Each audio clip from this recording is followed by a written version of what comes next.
What's up, everybody? Welcome to Nights at the Round Table. This is our first episode, and I'm extremely excited because never done a podcast before, so there's bound to be a lot of mistakes, but B, I'm with some amazing people that I truly, truly love. Off to the left is my beautiful queen, Anjelah Johnson Reyes. You know her probably more than you know all of us. I never hear you say my full name. Because you just call me queen. Yeah, that is your full name in my world. That's right. Anjelah, my wife, is a comedian, actress, and all-around good gal. She's a beautiful wife and pretty sexy. That's what she is. We got ELYSE Bobise over there, which you'll hear me call her Bobise. That'll just be her name. That will not catch on. That would be her name. Will not catch on. As you can tell, she's Australian. She's not trying to do an accent, but she is Australian.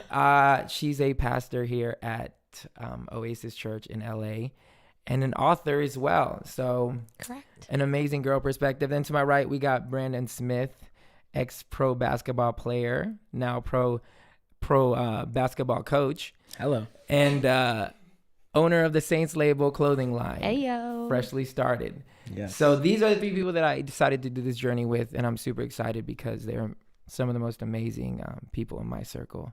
And I'm grateful that you guys decided to join in. Now, the whole idea about this Nights at the Round Table really was, for those of you who don't know us, we have dinner multiple occasions, and all we do is break bread, drink some wine, and just talk life. And something that turns into, it can turn into a worship service. It can turn into a jam service where we're just playing all of our favorite jams from high school. It can turn into anything, but that's the beautiful things about real friends is that a night that is just basic, that starts off with, let's watch a movie or let's hang out by the fire, turns into us talking about our deepest, darkest secrets and then praying for each other after. And that's like rare, which I'm sure most of you know that. So super grateful for that. And I guess beyond that, I really wanted a chance for us to share our lives, and each of these people have amazing stories, which you'll get to know. But I think it's important for us to not just keep that inclusive, because I think what we get in all those nights is so amazing that it changes our lives. But I felt like, man, God really wanted me to share that with the world. So this pod is basically that. We wanted to invite you guys to what we do on a weekly basis, breaking bread, wine, stories, talking about life, talking about our struggles, our victories, and all these things, all over good food and wine. Intro, wine for tonight. See, here's the thing. We're not drunkards. I don't even like it. I don't even like wine, but one bottle down already. this is a thing for us, the wine thing. We love to break bread, we love to drink some wine, and we love to tell stories. So one of the ideas for this pod was every pod we're going to have a new bottle of wine that we're going to break open and we're going to share with y'all. Hopefully the idea is that at some point you guys are going to be interested enough that we're going to let you know in a couple days in advance what wine we're going to be drinking, and hopefully you could pick it up and open it with us and give us your thoughts. You know what I'm saying? This will be on YouTube as well. So today we're going to do Carnivore. It's California 2016 and it's a cab. I don't know what any of that means. And that's all he knows.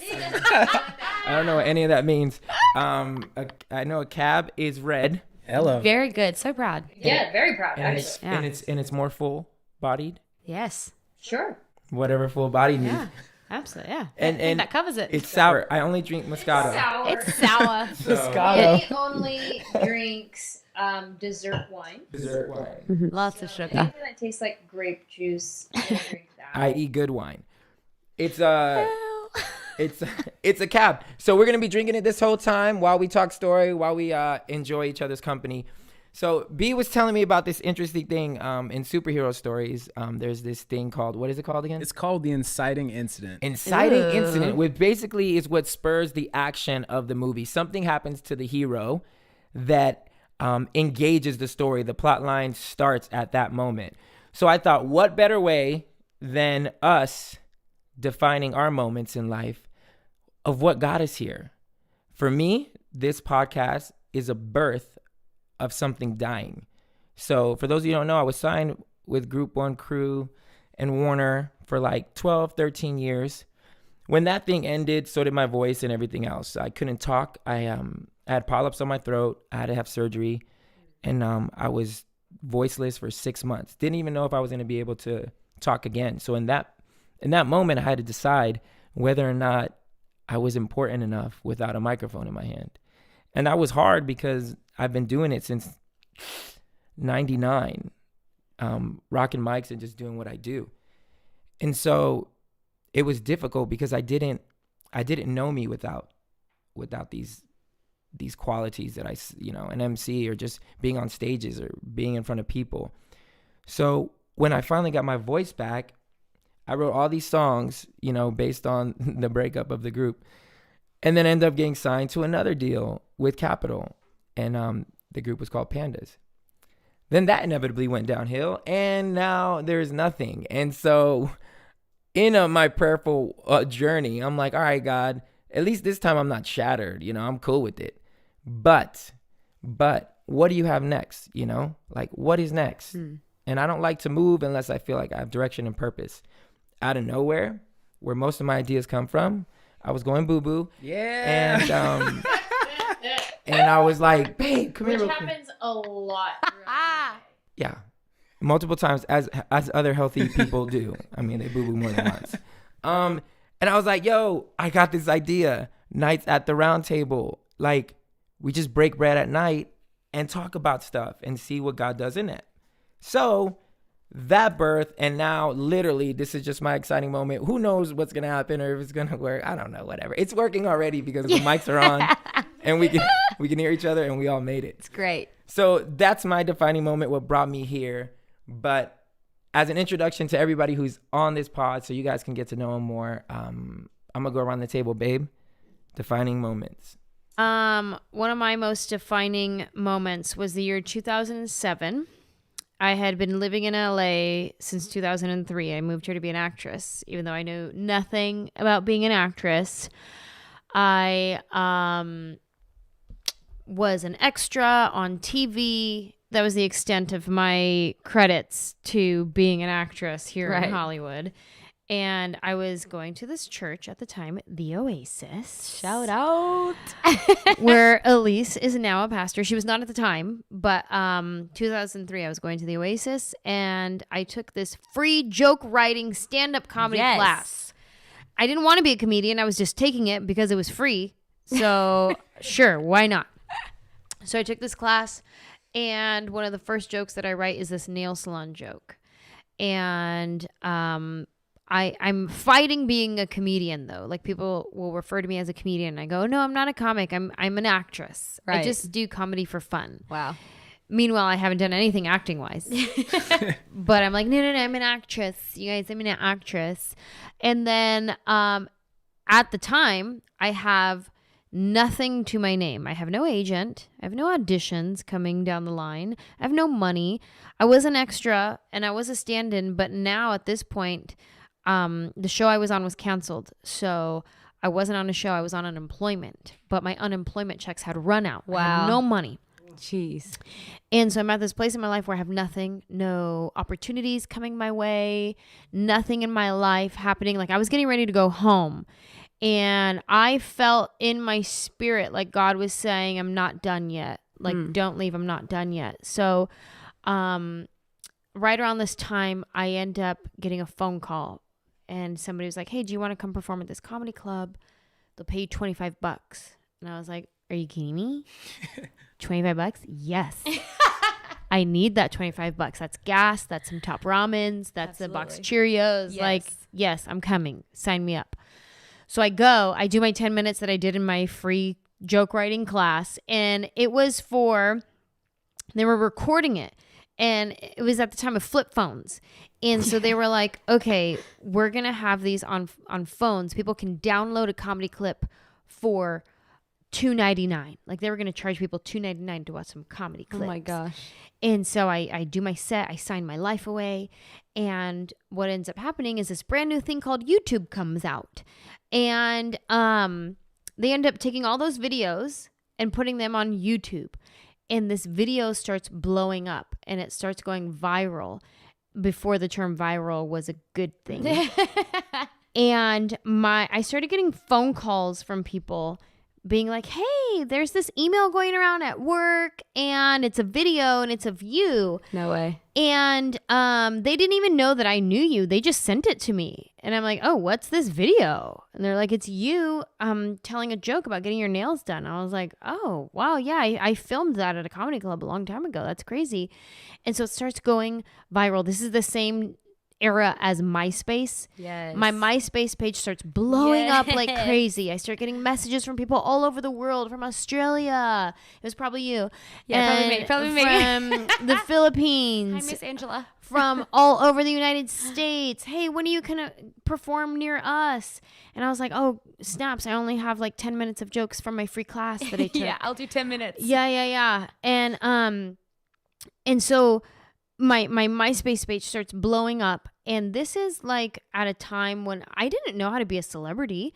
I didn't know that you don't have to respond to every single person that messages you. So I'm sitting there for hours and hours replying to people, like copy paste. Thank you so much. Copy paste. Thank you so much. And then I remember one time this girl replied to me and she was like, is this a robot replying? Because you already said that to me. And I was like, oh, shoot. Like, I didn't know what I was doing. Thank you very much. Yeah. Yeah. And then I remember getting messages, like people in Hollywood started seeing this video. Network executives Wow. started seeing this video. And I got messages from people like, hey, I'm the assistant to so-and-so at the CW, at NBC, at whatever. They would like to meet with you. I didn't even own a calendar at the time. I had to go buy a calendar because I started getting so many meetings and I was getting so overwhelmed by what was happening in my life. And I remember being on the phone with my sister and having a conversation with her, telling her how overwhelmed I was. And I was like, you know what? This is either a little phase that I'm going through or this is the beginning of the rest of my life. Man. And that's exactly what it was. It was the beginning. And going from that free stand-up comedy class that I took at a church At the Oasis. to now here I am working on my 5th hour special Jeez, come on. and touring the world, Yeah. telling jokes to people. I had no idea that this was going to be what my life was. And that was definitely the defining moment for me in my life. Now That's you incredible. perform for Oprah.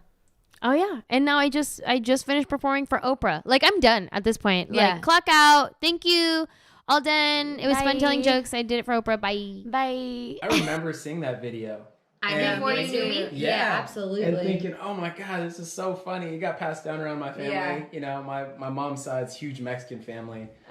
And it just got passed around a ton. And we remember just like my cousin so loving that clip, she literally memorized the entire thing and could do it word for word. Hilarious. Yeah. No, it was, I remember like, Were you in Australia? I was in when you saw it? Australia, yeah, and we sent it around to all our like church friends because like the first stand-up piece that I'd seen that was clean, I was like, everyone that loves Jesus, watch this. There's no swear words. So the church thanks you. But I remember seeing it, and then I remember meeting you for the first time before we were friends in Alabama. Yeah. Remember? And I was visiting from Australia, and I was visiting a friend to surprise her. So I was in Alabama and she didn't know I was coming, obviously. That's what a surprise is. And so I surprised her and she was like, oh, I have to go to a wedding. Like, come to a wedding with me. And I was like, for sure. So I crashed a wedding. She broke her foot, figures dancing. And then later that night, she's like, hey, we also have tickets to go see my favorite comedian. And I'd kind of forgotten about the like nail skit. And I was like, yeah, sure, I'll come. Absolutely. So we're waiting for the show to start. It's Angela's show. And they put this like competition up on the screen that was like, meet Angela backstage, tweet in why you should meet her. And I was like, oh, I got this down. I came from Australia to see you. And so did that. And they were like, Elise Murphy, you won. Like, come backstage and meet Angela. So we met that night. Angela was like praying over my friend's foot. And I was like, this chick is insane. Oh my gosh. Took a photo. The next day we're at the mall together. She didn't know that. I mean, technically it's stalking probably, but it's fine. We're friends now. You know what I mean? Actually, I knew of Manny before I knew about you because I was a fan of Group One Crew. At that time, like in my family, my dad was like super strict with what we could listen to. So growing up in like a very Christian home, it Church was kids. only Oh, I Christian know music. that. You know, it's like even during the NSYNC phase, we can listen to NSYNC. It was That is plus so. one. Oh, man. Plus one's good. Like too. last night, we were just listening to plus one. Oh and- my gosh. Oh my God. I know that my dad, okay, I didn't grow up in the church, but when my dad became Christian, he got real super like religious, like Yeah. like that like real religious, and he would not let us listen to worldly music. Yeah. And I remember till this day, every weekend we would go with him because they were divorced. On his weekend, he would put in a cassette tape and we would listen to songs like Samson was a strong man. His hair was very long. Like, that's what we were allowed Wow. to listen Did you to. listen to Father Abraham Had many sons. Many sons. I actually didn't listen to Abraham. that one. Oh, you I gotta. am one of them. And so are you. So let's all praise the Lord. Okay, so. And then that song goes on forever. Oh, yeah, right arm, left arm, right foot, leg, yeah. left leg. Don't faint. Whoa. Turn Yeah. around. Go to So hospital. that lasted forever. So yeah, I remember listening to Group One Crew, being a fan of it. Like there was a couple songs I don't remember now because it feels like a long time ago, but was in my warm up playlist, like to get me hype before games. Get hype. And I Come remember, on. like, And then you what's so tweeted, crazy? I'm going to be besties with Yeah, Manny. and I was like, one day, me and the guy with the really nice hair, we're gonna be best friends. You just wait. And Aww.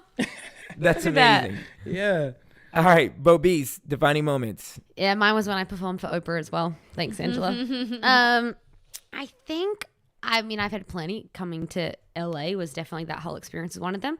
But I think if we talk in terms of like when the adventure started, I think ironically it'd be similar to you, Manny, of like something had to die in order for me to do that. And Yeah. for me, I think the adventure started, as weird as it sounds, kind of when I got married. And then that began to fall apart. And I remember as it began to fall apart, I was speaking, and it was a very public relationship. Obviously, it was marriage, but very public in our church, in the church, was traveling around speaking about my new marriage. And this is amazing. This is the fulfillment of the dream, and being the pinup girl for fairy tales in church world. And then meanwhile at home, everything was falling apart, but was keeping this smile on of like, everything's fine. And I remember the day that a wedding photo smashed in its frame in our house. And I remember it being more than just that photo frame with our photo, with our perfectly dressed up, framed life. It smashed, and it was a symbolization, I think, to me, even in the moment, of a symbolism of like, oh, everything's crashing. And I think for me, the moment I went, like the divorce happened, we got separated. We were separated. I was in the middle of a 2-day TV shoot thing that I was doing. Again, everything's fine. So I kind of kept the whole facade up the whole time. And I had this moment where I realized I was packing up my stuff from the apartment. I was leaving. And my dad was in town because, as you'll learn, my dad and I have a very, like, really cool relationship. Everyone calls him Dad here. But my parents are incredible. My dad was in town just to kind of help me figure everything out. And he asked if I needed help getting out of the apartment. And I remember saying, no, it's fine. I'm just going to pack up my stuff. Like, I'll meet you at the hotel soon. And I'd packed up. I was a fair few glasses of wine in and had all of my stuff in the living room, but I couldn't manage to get out of the apartment. And I remember thinking, our perfectly framed life in this perfectly styled apartment with my perfectly packed suitcases, like one doesn't feel like the other, you know?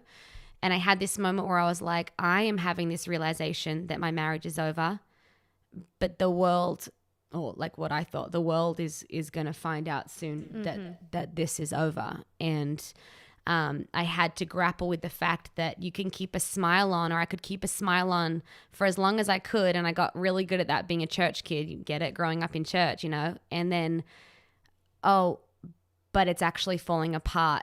And ironically, it was kind of in that moment that I think the great adventure began for me, because I took down the smile. I called my dad and said, hey, I need your help.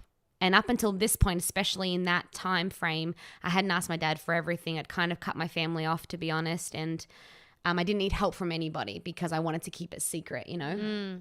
And it was in that moment that my dad came. He walked me to the balcony of like our apartment, sat me down on the couch, prayed over me just like the best dad would, and was like, finished that chapter, that season of my life, and then walked all of my stuff to the car. And I think I carried my handbag, and I have a photo of it to this day because I remember walking behind him and thinking, I'm going to want to remember this moment of my dad taking my bags and walking me home. And it was in that moment that everything crumbled, but I finally felt this sense of relief. Went back to Australia and was like, okay, I can't control what everyone thinks, but I can start to figure out why I feel this need to have everything be fine all the time, even when it's not. And so threw myself into therapy, did 4 months of like hardcore therapy, like body, mind, soul type stuff, and was just determined, like, I don't know what the future has. Instagram found out during that time. Sounds so dumb to say that, but I remember my first post. I remember when my handle name changed. Like, it's all such weird stuff to say, but all of that was in that season because people were asking questions like, how's your husband? How's life? Like, are you in Australia again? Like, I thought you lived in LA. And ignoring everyone for a while and focusing on me till I was healthy. And then the day I made that decision, I have no idea what the future looks like, but LA's home. I'm going home. And I think I needed to be in a season with my family, really close family in Australia, to remember I only knew how to be a broken wife for a season. And I think that God put me back in Australia to remember how to be a daughter again. And those are two different things. And so a daughter to me is free. And with my relationship with my dad and my mom and my siblings, getting that all fixed again so that I knew where I came from. Like, hello, J-Lo, what? Hey. But I'm still ELYSE from Sydney. Doesn't have the same ring to it. It's fine. And then I remember the day I landed back in LA. And I remember the Easter I saw, like last Easter, I think it was, I saw y'all again for the first time. And that, I think, is where the adventure began. Again, like you, Manny, ironically, because something died and it was devastating and heartbreaking. And I've never in my life felt so much pain or the sense of failure. And it was in that season that something clicked in me, and I don't always get it right, but this new authenticity and like, who gives a crap? Like, I want the people around me to know when everything is not fine, because it's in that statement when you finally admit everything's not fine that you at least have hope that one day it will be again. Does that make sense? Yep. Yeah. So, I have a question. yes, ma'am. Do you think that you're, like how you're saying, I don't know what it was, that there was something in me where I had to make sure everybody knew that it was fine and it looked fine and all of that. Is that probably because you grew up a PK and you are a pastor, and it's almost like pastors are held at such high regard, like they don't get to be human and have mistakes and have anything could go wrong? Absolutely. Absolutely. PK, such good verbiage. Look at you, pastor's kid, for those that don't know what that is. Brandon is one also. Just threw you in there, bud. Oh, yeah. But I absolutely, and that was one of the things. I'm obsessed with therapy, which we don't necessarily talk about so loudly yet with church world, necessarily with religion, but I am the world's biggest cheerleader for therapy because the things that I uncovered and the tools that I got to be able to deal with stuff and validate emotions. I think sometimes growing up in church, the suggestions that I heard from the pulpit became my theology without me checking it against the Bible. And one of those suggestions was that it's better to, it's the same thing to move on and to work through. So if we keep going with stuff, it's the same as working through it. We've worked through it if we move on. But that's not the same thing. No. And so I think in That's sweeping it under the rug. it is sweeping it under the rug, Angela Johnson. You are correct. Reyes, Angela Johnson Reyes. Sorry, Angela Johnson Reyes. Put a name on it. Yeah. It is. And I had to learn. And my dad never put that pressure on me. It was something, honestly, that being in church with parents as pastors in a notable church in Australia, I felt this pressure to keep everything good. And if my parents came home and I could tell I can read people pretty well, the self-awareness thing has grown over time, but I could always read people pretty well. And so I'd know if they came home and they had a rough day, or if someone in the church was being a jerk. And so all of a sudden I hated that person in church. Like I just took on people's stuff. And then I was like, I took on the responsibility to make everyone happy. Somewhere along the way, when you do that enough times, you lose what you're actually even really feeling. So I didn't even know how much pain I was in until I started digging deep. Oh, wow. That's good. So, it's like when, it's kind of weird, but like when you go get a facial or whatever, guys, actually, you guys probably know what I'm talking about. I've gotten one. Yeah, I was like, actually, who are we talking to right now? But sometimes like you'll break out right after you get a facial because it digs up stuff before it clears it. And I think that's something that therapy does, or when we get in touch with our emotions or really allow ourselves to feel stuff, it feels worse before it feels better, because it has to clean out all this stuff I had swept under the rug for years, because I was putting on myself this weight and responsibility that no one necessarily asked me to carry. But as a church kid, you just kind of take on. Brandon, what do you think? I absolutely agree. There's like this pressure too. And I think part of what you're saying is what I felt too, of like, my dad is held in such high regards. He's a notable minister, travels around the world, speaks, all that. And there's this thing of like, the next generation, you guys are going to take it to the next level. Right. Like, my ceiling is your guys' floor.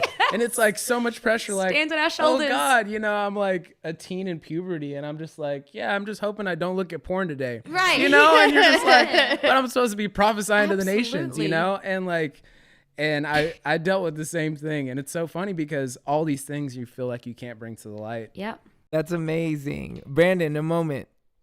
When did it happen? What happened? I think the defining moment for me is kind of a combination of late 2011 through 2012. And there's a couple of things that made this moment that moment for me. It was the collapse of my parents' marriage. And again, coming from like, quote, the perfect ministry family, it's like we had it together. My parents are doing marriage talks, and everyone's like, this is the married couple we want to be like. Right. Whoa. And I didn't even really know all the backstory to a lot of stuff that was happening. Of course, now as a grown man, I can start to see things. So that starts to fall apart, and it falls apart bad. And at that point in my life, my mom and I didn't have a relationship. And my mom was always my person. Like in high school, whenever I was going through stuff, I always felt like my mom gets me. My mom understands me. And I'd like lay on my parents' bed, and I would just spill my heart like on my mom. And I'd be like, this is what I'm going through. This is what I'm feeling. And So I'm like, she was your person, she and then was my became person. Yeah. you like distanced yourself from her? Yeah, and because it was just such a tricky thing, and I didn't understand what was happening in their marriage and why she was gone, I didn't have that person anymore, and I really felt that loss. Wow. So you're mourning multiple things. Yeah. Your So, parents' marriage, your relationship with your mom. And what felt like a pillar in my life. The thing that I like could rely on. Like when everything else was crazy, I'm like, my parents are together. And the security that you can get from that is gone. I'm coming off one of my best seasons in college, and I suffer a major concussion. Man. And again, it's no joke. We're up in Corvallis, Oregon, playing Oregon State. They're orange. I go up for a layup. This guy goes to block my shot. I end up getting clotheslined. I hate when that happens. So yeah, it's the worst, isn't it? Ah, man, clotheslined. And so I lose balance in the air. I fall back on the back of my head and I black out. Oh my No. Lord. I'm out for 15 seconds. Oof. Shut up. And when I get up out of this concussion, I have no idea who I am, No. where I'm at, like things that I'm supposed to know, like what's my name. And I'm looking around and I'm feeling so overwhelmed with everything. There's like 13,000 people, loud noises, the lights are getting to me. I'm feeling nauseous. It's like, it's the worst thing. Oh my God. Dude. So I walk to the bench and our trainer, Barry, he goes, hey, Brandon, you just had a concussion. So I'm like, okay, Brandon, that sounds somewhat familiar. Oh my God. Wow. So I get to the locker room. I'm in the dark because the lights are triggering all these symptoms. And I just felt so low. Like I knew coming into the game, obviously feeling the weight of like, man, my family's done. Like what I've known to this point is completely, and there's no hope it's getting back together. And I have no idea who I am. And it was funny because I literally had no idea who I was, but symbolically, I had no idea who I was at this point in my life. And yeah, from that point, man, it got worse. And so I remember that night, feeling suicidal. I'm in my hotel room. One of my teammates he's sleeping, and I'm sitting at the window, and all these thoughts that are supposed to be here quick, you know, like what's my purpose in life? You know, like I'm called to be a blessing, you know, all these things, these church cliches that I've memorized my whole life. I know none of them, and none of them are helping me. Wow.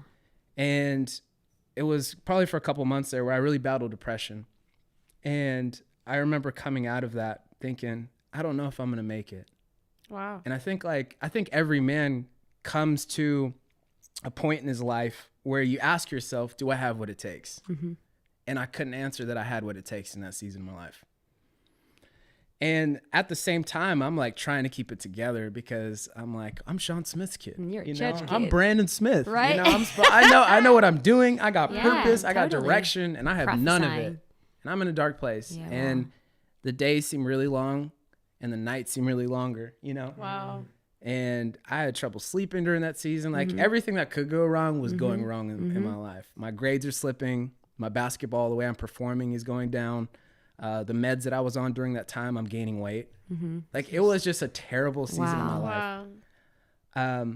But for me, it wasn't until I got to those depths where I realized actually who I am, what I have to give, and what I can do. And I think it was one of those seasons that I would never want to go through again. But I thank God that I went through it. Right. Because I'm like, man, I am the man I am today because of that, I would say 9-month season of my life. I had zero motivation. Like for me, when I go through seasons of depression, and it's been a while since I've felt like I've really struggled with that. All I want to do is just lay on the couch and do nothing. I don't want to talk to nobody. I just want to watch Netflix. And I'm like, Holy Spirit, minister to me through the Netflix, you know? Right. And that's all I did during that season of my life. Wow. Yeah. And man. I came back, and I came back strong. Jeez. And I'm so proud of myself. Was there a moment in that where you felt the comeback happening, where you felt the depression break off? You know, I wish there was like a moment where I was like, oh, this is it. But for me, it was more a subtle lifting off of the thing because it happened in the wintertime. And as the season started beginning to change and as summer was coming, Yeah. it started like things subtly started lifting off. Yeah. And, you know, there's different people in my life during that time where really encouraged me. And man, I just it was such a beautiful season that I needed. And I think the thing for me that I needed was my ego needed to get crushed. And it did. And because before, you know, I'm over here thinking like, yo, I'm the man. I got everything going for me. Like I got the Midas touch. It felt like everything I touched was turning to gold. And then to go through a season where everything you touch turns terrible. You know, it's like the exact opposite. I don't know what the exact opposite of Midas touch is. Crap, bro. Yeah, it's the crap touch. And I remember hearing a sermon during that time by one of my favorite ministers, actually, Jonathan Martin. And he was talking about this, and he's talking about the passage where Jesus says, only those who lose their lives will find it. And for me, I always thought, you know, like, as Paul said, you know, I die daily. You know, I'm dying to my own desires, my own flesh. And God, I'm going to live for everything that you have for me. And the way that he framed this verse was actually completely different. And I described this as the season that I went through. And he says, you know, only those who lose their lives. Like he's actually talking about only those who lose their ego. You know, like life doesn't truly start until you feel like you're on the bottom floor in the basement of your soul. And you are looking up and you're thinking, God, it can't get worse than this. And that's the beginning. Wow. And for me, that was like the lowest point of my life. Good. And that was where I found it. Well, it's hard you can never really tell how high you can go until you figure out how low you can go. It's like a perfect pendulum swing. You know what I'm saying? Yeah. As it swings from one way to the other, it's like, it's just not realistic when things are going well for you to figure out who you are. And it's like sad. That's a sad truth. I mean, nobody wants to hear that struggles make you who you are. Right. But struggles make you who you are. Yeah. It's like legit for real. That's what's so crazy, I think, is each of our stories of when did the great adventure begin, if you will, were when we were at our lowest. I just realized that. And we all had to question our identity. You were, Angela, I was getting ready to go home. You were getting ready to go home. And we're working for $25. And Manny had these dreams that like all ended. And it was like, well, now what do I do? be you, like that, like the lowest point, everything kind of breaks apart. For sure, me, like I totally get what you're saying with who am I? For me, it was who am I if I'm not the wife of this guy, if I'm not the pastor of Oasis, because during that time I stopped all speaking, I stopped all travel, I wasn't on any stage, I had nothing to Instagram except for my Bible and like passages I highlighted carefully to have something to Instagram. Like when you have nothing that you thought you'd have and you really have to question who am I without all these labels, that's, I think each one of us have that in our story that we would actually say is the catalyst of the greatest adventure. Well, it's funny because Paul says with maturity comes simplicity. And that's like one of the biggest scriptures that hit me. Because it's like the older you get, the more you realize the things you once said you needed, you don't need. John Mayer has this song where he goes, I don't know, John Mayer fans? Yeah. Okay. Mm-hmm. So he says, how come everything I think I need always comes with batteries? Get and it. I was like, what? That's such a deep line. Like, what does he Right. mean? And I'm like, but wait, batteries? Like, things with batteries die. Like, they don't last.